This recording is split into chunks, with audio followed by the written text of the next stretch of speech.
আমার বাসায় তো আর একটিও খাবার নেই, সব খাবারগুলো শেষ হয়ে গেছে। যাই, আজ আবার খাবারের সন্ধানে যাই, কিছু খাবার না আনলে চলবে না। এই বলে টুনটুনি খাবারের সন্ধানে চলে যায়। এদিকে কাক টুনটুনির বাসায় কাউকে দেখতে না পেয়ে মনে মনে ভাবে, টুনটুনি তো এইমাত্র কোথায় গেল? যাই, ওর বাসার খাবারগুলো আনতে পারলে বেশ কিছুদিন আরাম করে চলে যাবে। আমাকে আর বেশ কিছুদিন খাবারের সন্ধানে বের হতে হবে না।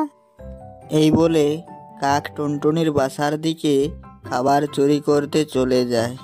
ওইদিকে টুনটুনিও একটি গমের ক্ষেতের কাছে পৌঁছে যায়।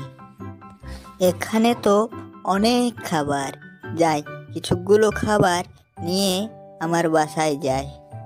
এই বলে টুনটুনি খাবার নিয়ে তার বাসার দিকে উড়ে যায়।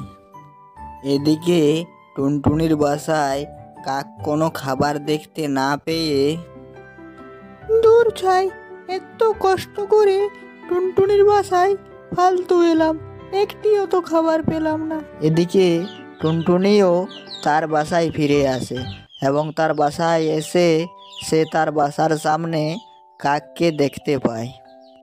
কাকদা, তুমি আমার বাসার সামনে কি করছো?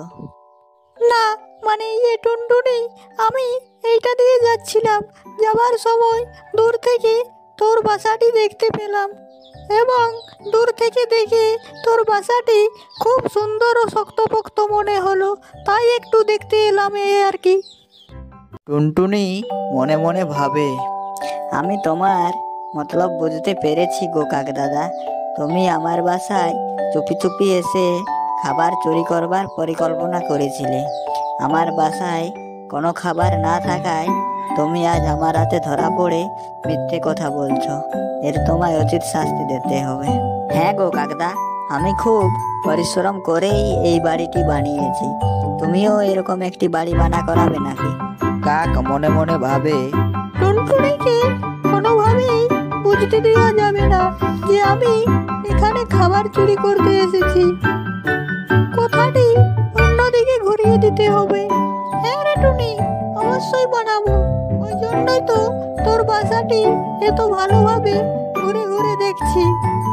আমার তোর বাসাটি খুব ভালো লেগেছে। দে না টুনটুনি, এরকম একটি বাসা আমায়ও বানিয়ে দে, তোকে না হয় পারিশ্রমিকই দেব। টুনটুনি মনে মনে ভাবে, এইবারে কাককে তার শাস্তি দেওয়া যাবে, সে নিজেই তার ফাঁদে পড়েছে। হ্যাঁ হ্যাঁ কাকদা, আমি অবশ্যই তোমাকেও বাড়ি আমার মতো বানিয়ে দেব, কিন্তু আমার একটি শর্ত আছে। এই শর্তটি যদি তুমি মেনে নেও তাহলে তোমাকে আমি অবশ্যই বাড়ি বানিয়ে দেব। হ্যাঁ হ্যাঁ টুনটুনি বল, অবশ্যই তোর শর্ত পূরণ হবে। বল, তোর কি শর্ত আছে? আমার শর্ত এটাই যে আমার খুব আম খাবার ইচ্ছে। যদি তুমি আমাকে একটি আম এনে দাও তাহলে আমি তোমাকে অবশ্যই বাড়ি বানিয়ে দেব। অসময়ে আবার আম কোথায় পাবো যে তোকে এনে দেব? নিয়ে তুমি কোনো চিন্তা করো না গো কাকদাদা, আমি তোমায় বলে দেব কোথায় গেলে তুমি আম পাবে।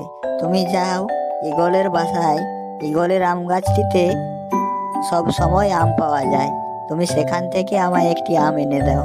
কাক মনে মনে ভাবে, টুনটুনিকে যদি আমি কোনো রকম ভাবে একটি আম এনে দিতে পারি তাহলে তার বাসার খাবারগুলো সব চুরি করা যাবে। সে আম পাওয়ার পর আমার বাসা বানাতে ব্যস্ত থাকবে, আর সেই সুযোগে আমি তার সকল খাবার চুরি করে নেব এবং টুনটুনি আমার উপর সন্দেহও করবে না। কি মজা! হ্যাঁ হ্যাঁ টুনটুনি, আমি তোর জন্য আম আনতে যাচ্ছি, তুই একটু অপেক্ষা কর। বলে কাক টুনটুনির জন্য আম আনতে চলে গেল এবং কিছুক্ষণ পর সে আম নিয়ে এসে টুনটুনিকে দিয়ে দিল। টুনটুনি আমটি নেওয়ার পর কাককে বলে, কাকদা, আমি তো বাসা বানাতে পারি না, তুমি বরং অন্য অন্য কাউকে দিয়ে বাসা বানা করাও। তুমি চালাকি করে আমার বাসায় খাবার চুরি করতে এসেছিলে, এই জন্য তোমাকে আমি এর শিক্ষা দিলাম।